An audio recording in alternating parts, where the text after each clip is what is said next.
This now. So let's talk about this idea, this thing that we all know about, these things called proteins. Does anybody know anything about proteins? They help the body. They do help the body, right? So they help the body. They make nutrients. They do a lot of stuff. They are nutrients. Although we don't, I'm going to put quotation marks on this because they're not really nutrients. They're one of the building blocks. So as we said, there's a bunch of different building blocks when it comes to your body. The big ones are proteins, are carbohydrates,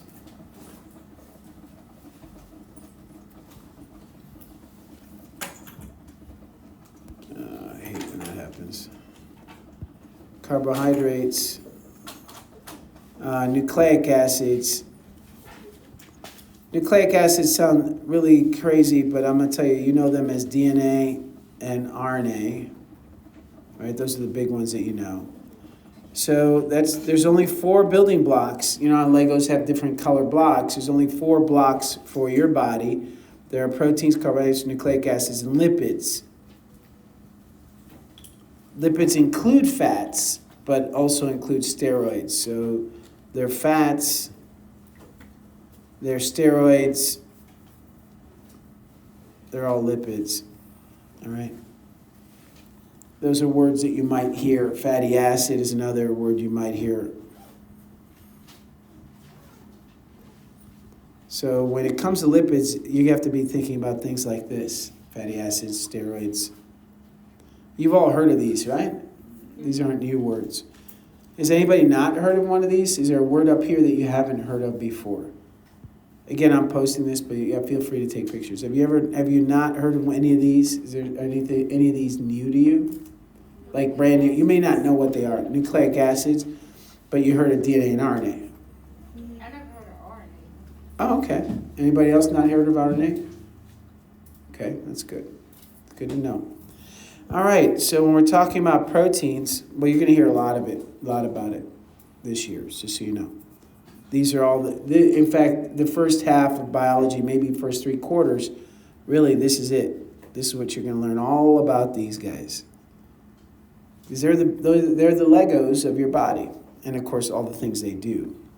So when you're talking about a protein, you're talking about something we call a polymer.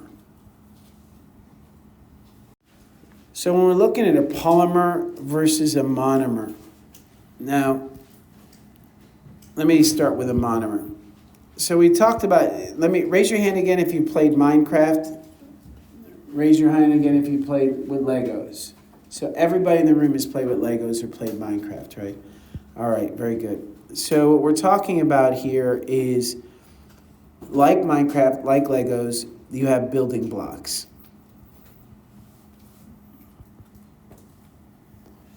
And like I said, there's 4 big classes of building blocks, 4 colors. You have proteins, carbohydrates, nucleic acids, and lipids are actually what you're building. You're building these. These aren't building blocks, but these are what you're building. What your building blocks are things known as monomers. Now, it's an important word. You should know what those are. If you're interested in chemistry, chemical engineering, these are important words. And so what you're going to do with a monomer is monomers are single units. They can be slightly different, but they're generally the same. And you're going to take these units, these molecules. Monomers are molecules. They're covalently bonded structures, right? And what do you think you're going to do with these monomers? Anybody guess what you're going to do with them? Connect them is right. You're going to connect them. Just like Lego blocks. Just like Minecraft. You got your monomers, you connect them. You connect them one way, you make a ship. You connect them another way, you make a house. So you need to connect them, and you're going to connect them in a way to make a specific thing. And whatever it is your body needs, right? The thing that they make is the monomer is a single unit, where, what do you think we're going to call the things that are connected? A bunch of monomers connected. What do you think we're going to call them? I'll give you a clue. They start with omers.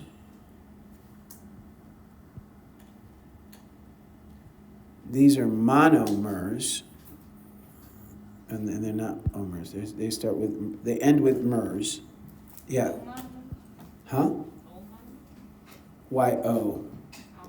So mono means one. That's why we call it monomer, right? Right. Many mers is right. Who said that? Yeah. Many mers is absolutely right. We don't use the word many, but that's what we mean. What's a word for many that you've heard of? A lot of you've heard of before. Plenty is a good word for many. Multiples, several. Who said? You're not allowed to cheat. She already took bio, so she's not allowed to cheat. It's polymers. Poly means more than one, and a polymer means you have a bunch of them. So monomers is one, and polymers is a bunch of them connected. That's all. These are the polymers. Except these guys. These guys don't have monomers or polymers, but these guys are an exception. In fact, let me make it red so that you understand it. These guys are not polymers, but these three are polymers. All right. So those are a bunch of single units connected together. What do you think it makes a difference between whether you get a protein, carbohydrate, or DNA? What do you think is going to make these polymers different? When you're building a Lego construct or you're building something in Minecraft, how do you build different things? Use different blocks, right?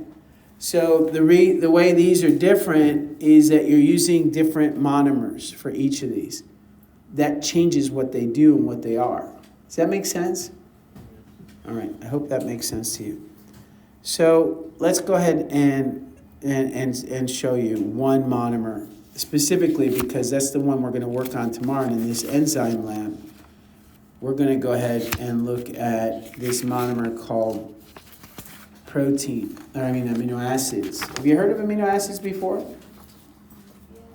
Yeah. And have you ever heard of how many amino acids? Have you ever heard of, so who's not heard of amino acids? Let's start with that. Okay. So you've never seen anyone working out and say, yeah, man, I need to get more amino acids in my diet. Never heard those guys that work out a lot say that? You have? No, never? You ever look at a GNC product? Do you know what GNC is? It's a workout place where you go get vitamins and such. You've never seen them you never looked at the thing where it said, hey, these have a lot of good amino acids. Nobody ever told you. Huh? No, that's where you saw it? All right, excellent. Yeah. Well, you'll see it. If you're careful, you'll see it. So these monomers are called amino acids. Amino. Remember I told you the functional groups? I told you need to know, I told you to put those little asterisks. I said make index cards, you got to memorize them, yeah? Well, there's one of them is a carboxyl group. That's one of the functional groups that I told you had to know. And another word for that is carboxylic acid.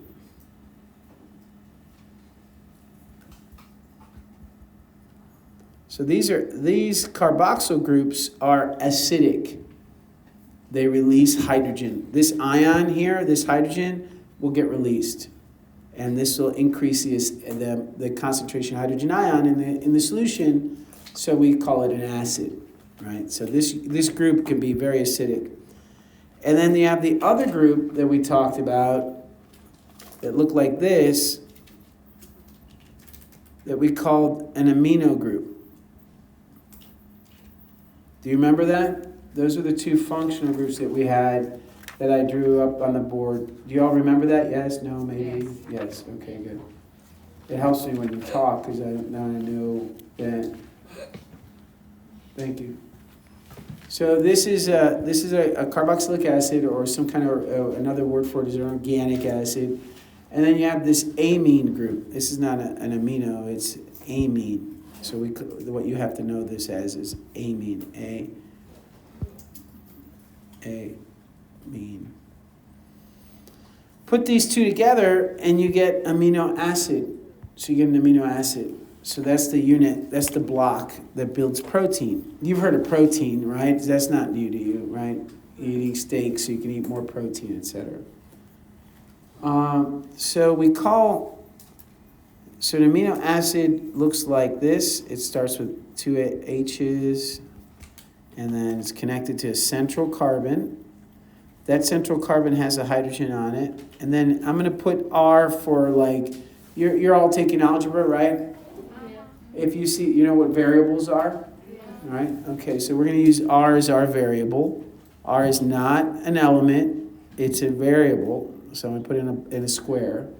This can change. That's the part of the block that can be different. And then you can have a C and then double bond O and then OH. So that's your amino acid. That's your basic amino acid structure.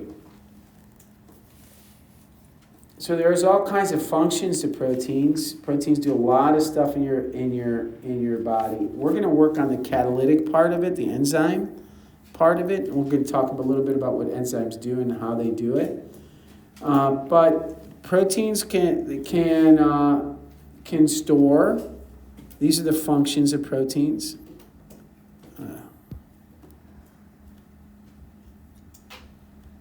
They can store amino acids. Protein can act as hormones. You've heard of hormones before?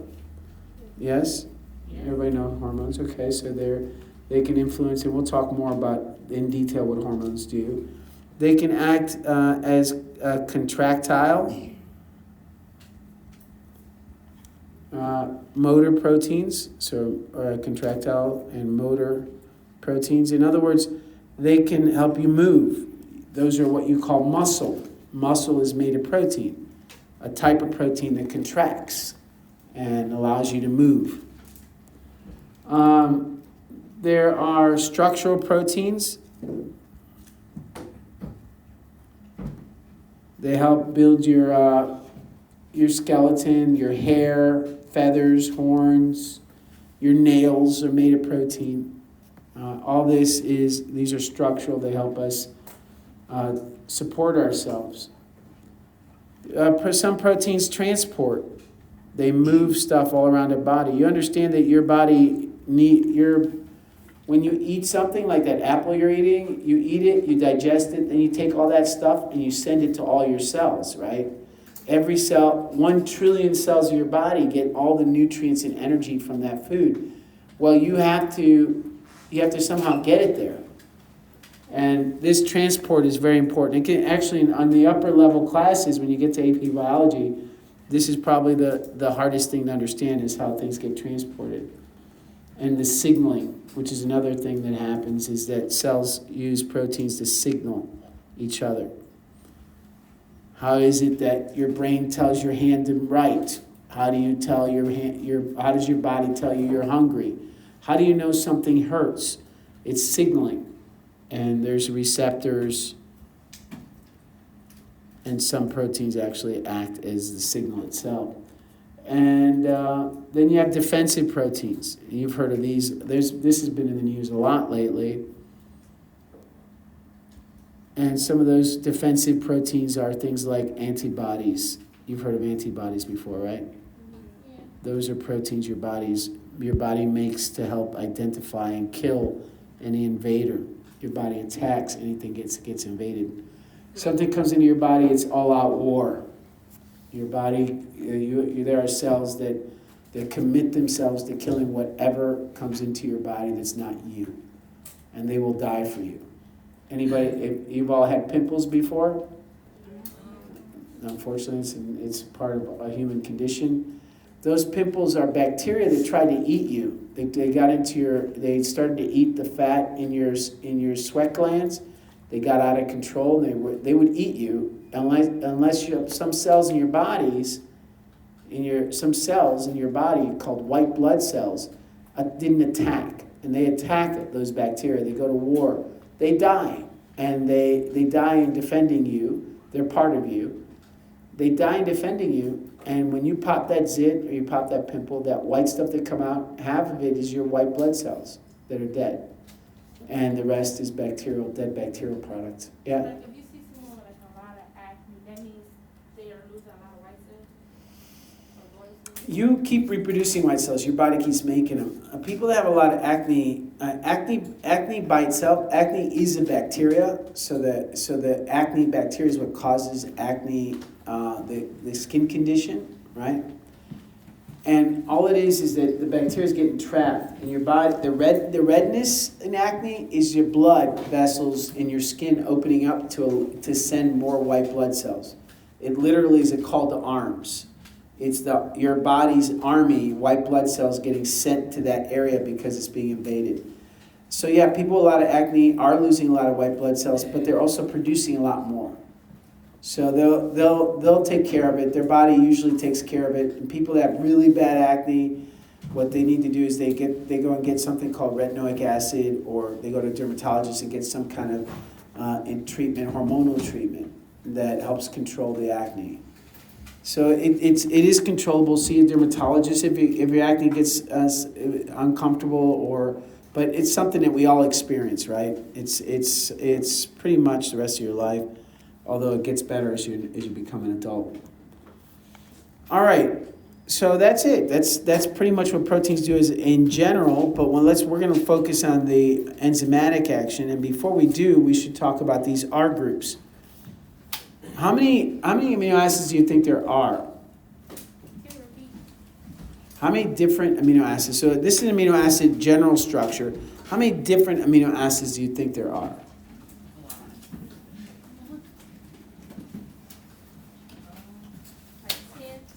Somebody says 10. Good. A lot is a good answer. There are actually a lot more than the ones that our bodies use, right? So the question is, how many do our bodies normally, on average, how many amino acids do living things?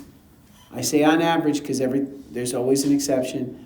How many different amino acids do you think there are that living systems can use?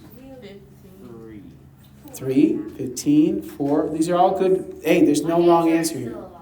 It's still a lot. Okay. Well, the answer is 20. The answer is just 20. So 3, 20, 15, any one of them could have been right. Because I don't know if you know this, but there's only 4 different nucleotides for DNA. The code that makes up your who you are, that tells your body what to do, there's only 4 different ones. So 3 wasn't a bad guess. And so anything in between, 3 to 20, good guesses. But it could have been anything, right? Could have been 1. Maybe there's only 1 kind of amino acid. I don't know. But there are 20. And there's different 20s, and I'll get more into this next week. I don't want to spend too much time on this, but I do want you to understand that there are non-polar amino acids, R chains, R groups that are, I'm talking about the R groups here, right? The variable, because that's the only thing that's going to change. Do you understand that? Every amino acid is going to have this basic structure right here. Every amino acid is going to have this basic structure, but this R group is going to be different. So there are a lot of non-polar, what we call hydrophobic amino acids, and specifically there are 3, 4, 5, 6, 7, 8, 9 non-polar. 9 non-polar amino acids. So that's pretty much the most kind of amino acids there are those that are non-polar. And then you have some polar amino acids. So there's polar amino acids. And polar amino acids, there's 6 of them. There's 6 polar amino acids. There are 2 amino acids that are ionic. They have charges on them. In other words, they're acidic. And 3 that are basic. So acidic amino acids, there's 2 of them, and basic amino acids, there are 3. And so the AP kids are going to have to learn what all those are. But you guys don't have to learn them, but you do have to know that they exist. There's some are really big side chains. They have big rings, and some have long chains. Some are very small. The simplest amino acid has only an H, which is glycine. But that's neither here nor there. There's all kinds of different side chains, and I'll show you next week what they look like. But then you got this chain. You got, when we're talking about blood, or any living system, but we'll talk about blood because that's something you're familiar with. The solution is water, right? So you have your blood vessel, and the protein is in water. So here's this chain of amino acids. It's a chain of amino acids. There's 20 different amino acids. It could be any one of the 20. They're in a chain. They're in water. So they have to be in solution. So there's a saying in science that like dissolves like. And when you did the paper chromatography lab last week, I hope you noticed that the alcohol dissolved both because it had both a nonpolar and a polar end. Where the water really didn't dissolve the ink very well at all. It was just, it does a good job, it does an okay job, but it doesn't do a great job like the alcohol does. And that's because water is polar, but ethanol is both polar and nonpolar. So ethanol can dissolve both kinds of solutes. So like dissolves like. That means nonpolar dissolves nonpolar.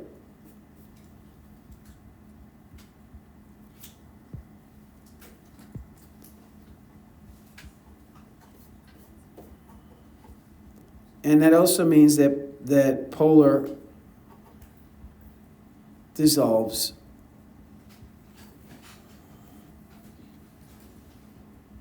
polar. So when we're looking at these side chains, if you can think about it for a second, if you have this side chain, and let's color code these and say that nonpolar ones are red and green is polar. Oh, let's make blue polar, it makes more sense. And green, the basic or green, I'm going to make basic acidic green, and the basic are yellow. So what happens if a lot of these, if these are nonpolar and then these are polar, can you guess what's going to happen in water since like dissolves like? Say what? The part of it will dissolve. Or the other part will be rejected. The other part won't. So let's think about what it's like when water, what happens, so the red ones are nonpolar, so they act like an oil. Do you know what oil is? Yeah. What happens when you put oil in water? They don't mix, it floats. They stay separate.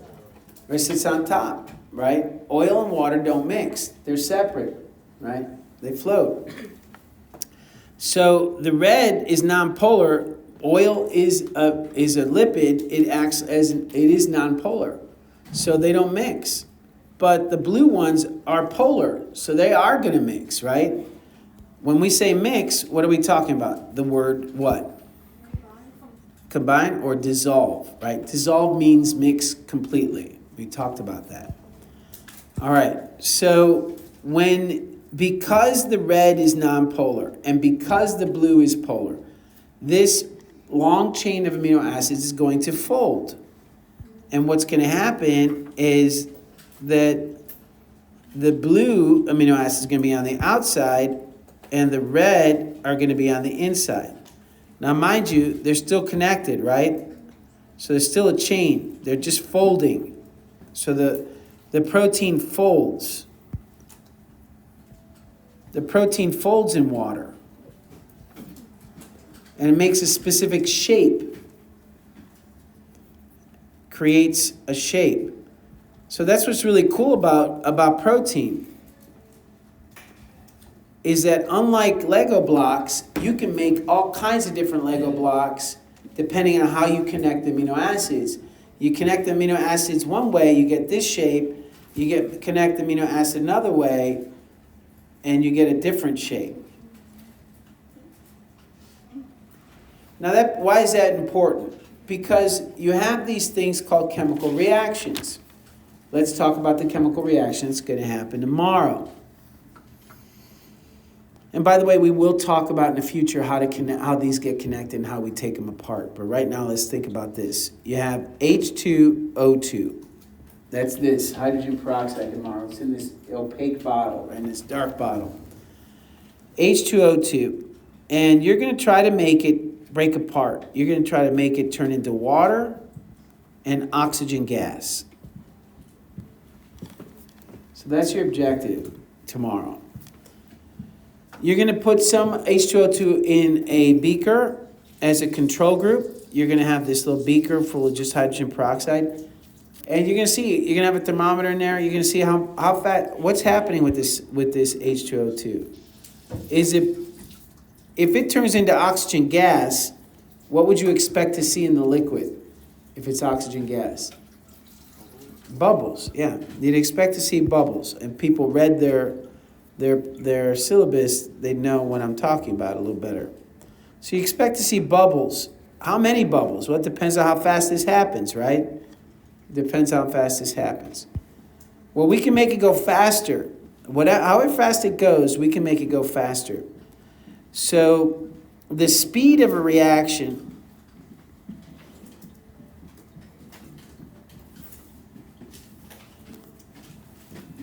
all depends on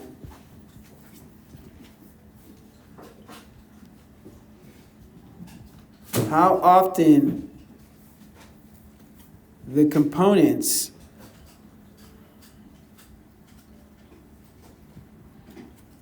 find themselves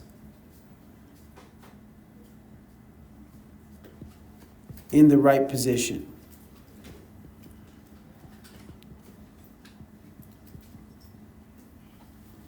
So let me ask you something. I know you guys are only 14, but can we all pretend like we're all 25 after college? Can we all pretend like, can you all imagine yourselves 25 after college, a new career? You know, maybe some of you are mechanics, maybe some of you are mechanical engineers, some of you are environmental biologists, marine biologists, chemical engineers, professionals. You're looking for a mate. You're looking for someone to start a new life because you're ready, okay? Whatever that other person looks like or is or whatever, it doesn't matter. So you're looking for that one special person so that you can change, right? You're looking for someone so you can change. Everything's going to change once you meet this person, right? Because that's that special person. How long is it going to take you to find that person? About like 7 years. 7 years, okay. You never really know. You never really know.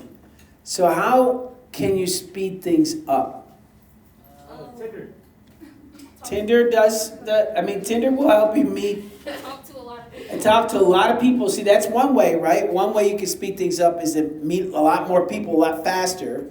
But there's a limit to that. Isn't there a limit to that? Like, how many dates can you go on in a day? And how many times you can fail before you're just like, I don't care anymore. Why are we doing this? So we can, and by the way, I'm making an analogy to chemical reactions. So we can increase, so seeing more dates is like increasing the temperature. You can increase the temperature, sure. So you can keep meeting a lot more people, so you're moving faster. That's one way we can increase how fast you get that change to occur, right, in your life. Have you ever heard of a matchmaker? Yeah. So you can go to a matchmaker, and a matchmaker is going to help you meet the right person under the right circumstances. Does that make sense?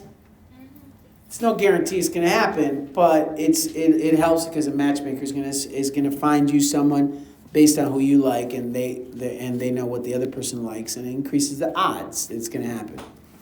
So the matchmaker in the case of chemical reactions is this enzyme. The enzyme is the matchmaker. So you don't have to increase the temperature. You don't have to go on 1 million dates. All you got to do is go on a much fewer dates because you have someone who is bringing the two parts together, the two correct parts together in the right atmosphere and under the right conditions. Well, enzymes do that. So what we call the object that we're trying to, the dater, the non-matchmaker, we call the substrate. It's called the substrate. The substrate, in a chemical reaction, there's two parts. There's the reactants is on the left side of the chemical reaction, of the arrow. These are called reactants. And on the right side, you have your product. Now, in this case, this is a decomposition. Why do we call it a decomposition? You know what the word, you've watched zombie movies, you know, say what again? That's right, it's decomposing, right? So this is a decomposition, but this is the product. And decomposing means it's breaking apart, so we call it decomposition.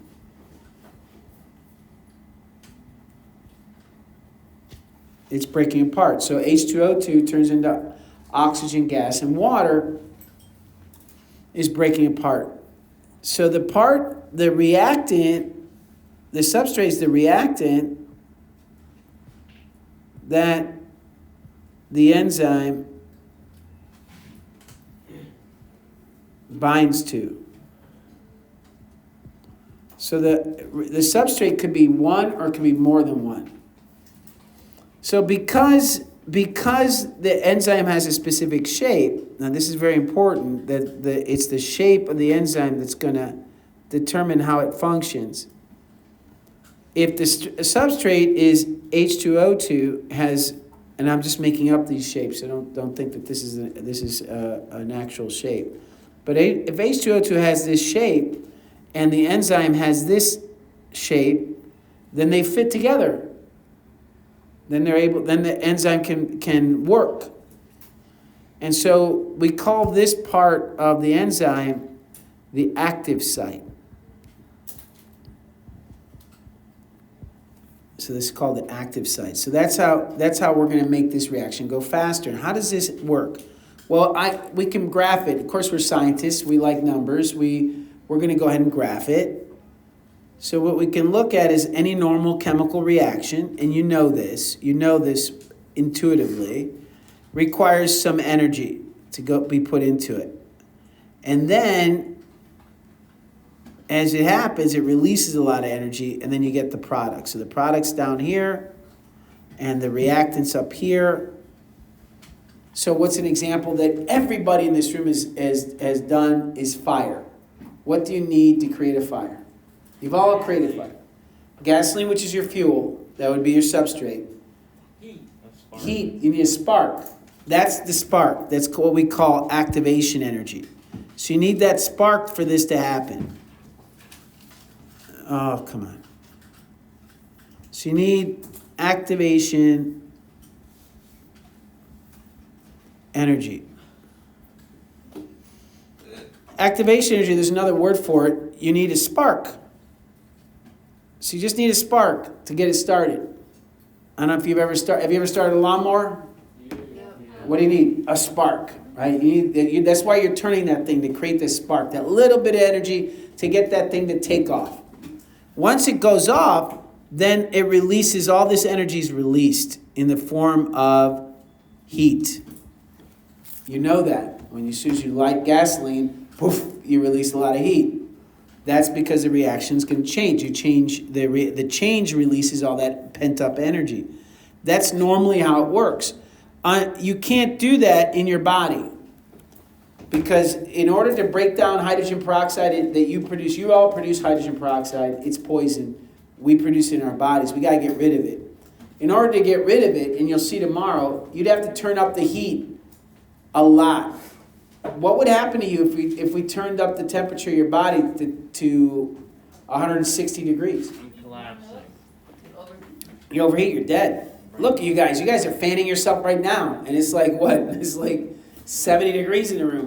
If the inside of your body went from 97 degrees Fahrenheit to 150 degrees Fahrenheit, you would just cook, right? So we can't do that because it would speed up all the reactions. No, I was making like a little thermostat. Yeah. You have to have that thermostat set at 97. It gets too hot, you got problems. And it gets 150, 200 degrees, you're cooked. That's no good.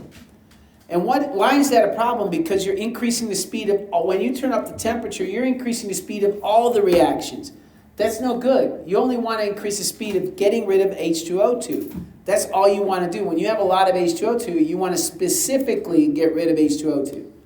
How do you specifically do one thing? You have a billion reactions, and I'm making that number up, a billion reactions happening in your body all the time.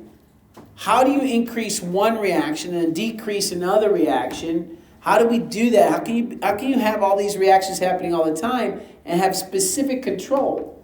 You're a very complicated machine. You're very complicated. You can't have all the reactions happening quicker at the same time. That's no good. What good is it to digest and use and store energy all at the same time?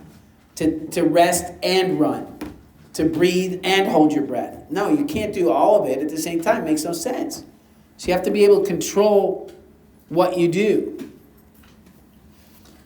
So the way we do that is the enzyme. And so what the enzyme does is it lowers the activation energy. The activation energy, instead of being so high, the hill becomes this high. So the temperature doesn't have to be high at all. It happens much faster. That's how it speeds up the reaction. And how does it do that? Normally, H2O2 would look like this. And probably, I don't know, I'm making up these numbers, so forgive me, but every 30 minutes, one H2O2 turns into H2O plus oxygen gas. All right? That's without any enzyme. Why? Because it takes that long for the H2O2 to get in the right position to snap its bonds and rearrange its atoms. We're not going to increase the temperature, so we're going to keep the temperature the same. So what's going to happen is you're going to get an enzyme. The enzyme is called catalase. You have it in your blood. Almost every organism does. You have this enzyme called catalase that's going to bind to this H2O2. It's going to bind the H2O2 and arrange it, bend it, so it's easy for it to do this change. And it happens much, much quicker. So in something like, what is going on over there? It's like somebody's opening up Christmas presents. All right, so H2O2 plus water, and it happens in instead of 30 minutes, it happens in 1 second, or even a split second, half a second. So you can increase the speed tremendously by using enzymes. And you'll see that happen tomorrow. You're going to actually see that. So if this is true, let's use the hypothesis as the scientific method.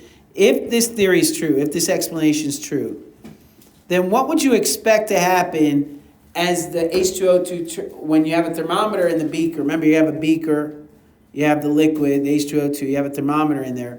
As you start to see bubbles, what do you think is going to happen to the temperature?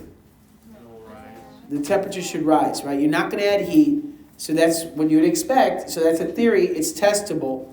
You should see that. So you should be able to see that. So tomorrow, when you come in, if this theory, this explanation of what's going on is true, then the temp should rise.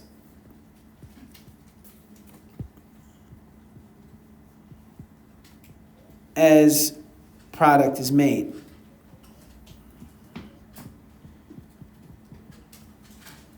And how fast the bubbles are forming is another way that if it's true and I add enzyme, they should get hotter faster in the enzyme versus the non-enzyme. It should have more bubbles, and the bubbles should come faster in the enzyme versus the non-enzyme. Are we good with that? So every living creature has this enzyme called catalase. Every creature makes catalase. Please put an asterisk by that. Because the reason that's important is that we're going to use something called yeast. Have you heard of yeast? Yes. Yeast are these are living cells. We're going to use yeast, and we're going to take yeast and we're going to Unfortunately, we're going to kill them, but sorry, yeast. We kill them all. Every time you eat bread, you've killed millions of yeast, just so you know. Also beer. That's how we make beer and bread. So we're going to take these years to do single cell organisms. They're eukaryotic. We'll talk about what that means later. But the yeast has catalase. You have catalase. What does that suggest? Well, no, not that you're yeast, but we are related to yeast. So yeast and us, we have a common ancestor.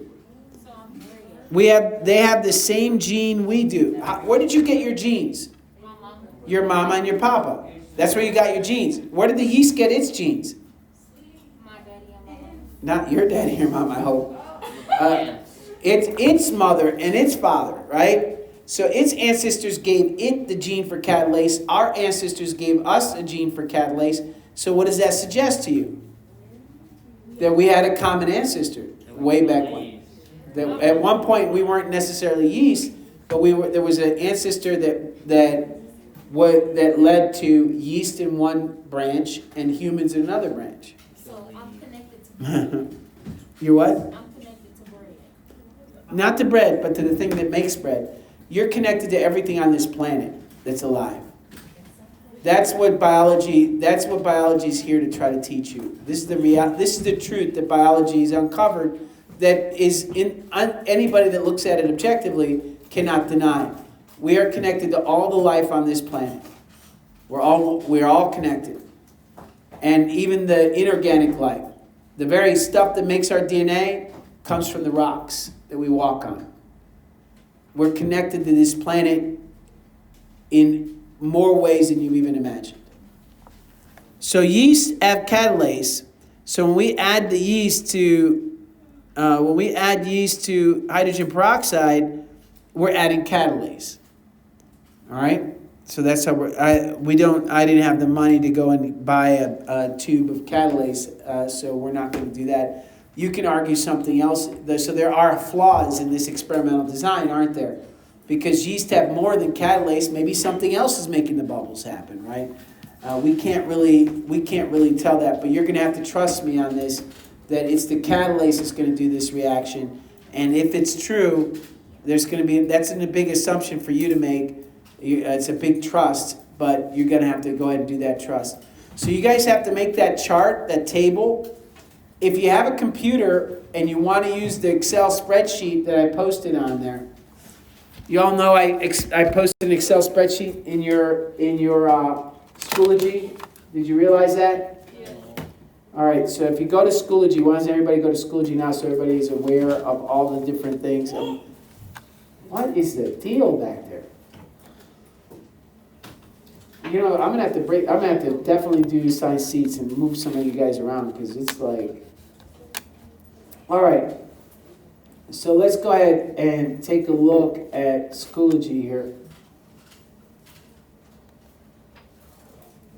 Oh, it would be nice if I actually showed it on the screen. All right, come on, there it is. So when I click on Schoology, why don't you all move now? Get the hood off your body. Wearing a hoodie is bad enough. Being in red is even worse. And then wearing the hood in class, like Little Red Riding Hood, is even worse. It's all right. Just don't do it. All right. Yeah. And the food, you guys get up and get whatever you want when you want it, just as long as you're focused. The only thing I need you to do, though, is focus. When you have your back towards me and you're messing around your notebook, you're not paying attention to this. When you have your back towards me, hello, wasting time. Tick-tock, tick-tock. All right. So the first thing I want to show you that people argue, some people were telling me they couldn't find, it says syllabus and book chapters. If you click on that, it shows syllabus and book chapters. Click on that. Did you not see that? Could you all pay attention, please, the first time? When you click, I'm going to go back to the beginning. There's syllabus and book chapters, right underneath the weekly syllabus. It says syllabus and book, it says it. So click on it. and then you click on syllabus and book chapters. Y'all see it? Yes. And what you get is you get a folder that has the syllabus for the quarter 1, and you have HB book, Honors Biology book. Click on that. And then look what you find. All the chapters in the book, one at a time, separated for you to download. I don't know what else to say. Like, it's all there. You click on it, and it opens up. There's a chapter. In color. In sections. It's in color, yeah. In living color. I love that show. Yeah? Yes, go. I can't deal with that. Ask me later. So, syllabus and book chapters are there. So now when you look at the weekly syllabus, if you looked at the weekly syllabus, so don't tell me you don't have the chapters, don't tell me that whatever, I don't know what other things people are going to say. But this, you've been given this, it says Honors Biology, room 374, it tells you what is going to be on the next big test, which is probably next week. And look, it has H2O2 here, Catalase, it has a little drawing of an enzyme. Now you know what that drawing means. It has the steps for the lab tomorrow. You should be aware of it. You should have it outlined. That's going to be part of your lab report. This is a graph, this is a table you have to have. Now either you are going to write this table out by hand, which is fine by me, or you're going to use the Excel file. It's also fine by me. So we go to Excel, you go back to the assignment, find the assignment. I can't go to gradebook, but if we go to the assignment, enzyme, I believe it's Enzyme Lab Report. It might be pre-lab. Let me see where I put it. No. If we go to the Enzyme Lab Report, I believe you'll find there, okay, look at it. You see the Excel spreadsheet.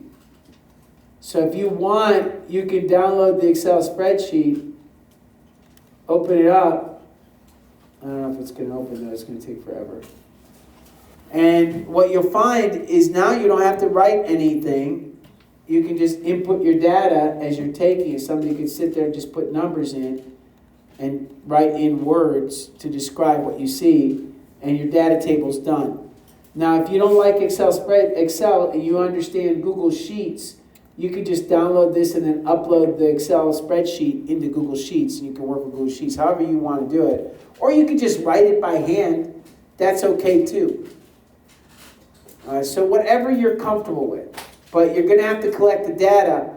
I made the table for you. You're going to have to fill in the data. Does everybody understand what's going on? Yep. So tomorrow when you come in, what I expect to see is everybody getting their safety equipment, all their personal items over here. We got new aprons for you, so everybody's going to no more raggedy aprons. You're going to come in, get your aprons on, your goggles, your gloves. You're going to do the experiment. And it should take about half the time to do the experiment. The rest of the time we can talk about the answers and then talk about how to write your lab report. So that's what I expect to happen tomorrow. Everybody's ready. Everybody's ready. Anybody who's not ready, I don't know what it's going to be. Something bad's going to happen. I don't know. We'll figure it out. All right, we're all good? Yeah. What do you guys think you have to do tonight?